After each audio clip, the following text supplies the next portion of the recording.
دھوبی کی یقینی موت ٹل گئی۔ حضرت عیسیٰ علیہ السلام کا ایک گاؤں پر سے گزر ہوا۔ وہاں لوگوں نے کہا کہ یہاں ایک دھوبی ہے، ہمارے کپڑے چرا لیتا ہے، ہم اس سے بہت تنگ آ چکے ہیں، اب وہ کپڑے دھونے گیا ہے۔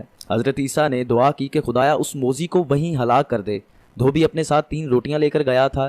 ایک فقیر نے اس سے کھانا مانگا، دھوبی نے 1 روٹی اس فقیر کو دے دی۔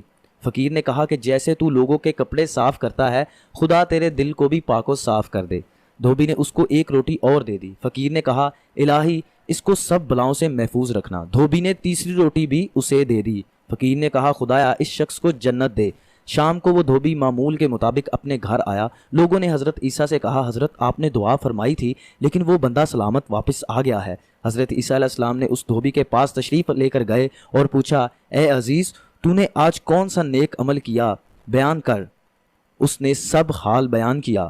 حق تعالیٰ نے جبرائیل کو حضرت عیسیٰ علیہ السلام کے پاس بھیجا اور وحی کی کہ دھوبی سے کہو گٹر کپڑوں کا کھولے۔ جب گٹر کھولا تو اس میں سے ایک سانپ نکلا جس کے منہ پر مہر لگی ہے۔ آپ علیہ السلام نے کہا اے سانپ تجھ کو خدا تعالیٰ نے اس شخص کو ہلاک کرنے کے لیے بھیجا تھا، تو نے اسے ہلاک کیوں نہ کیا؟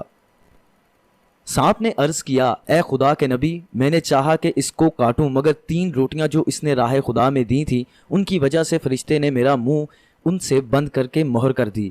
آپ علیہ السلام نے فرمایا اے خدا کے بندے خدا نے تیرے سب گناہ بخش دیے ہیں اور آئندہ ہر قسم کے گناہ سے بچ کر اور اس کو صدقہ خیرات کے برکت سے رب تعالیٰ نے تیری حفاظت فرمائی۔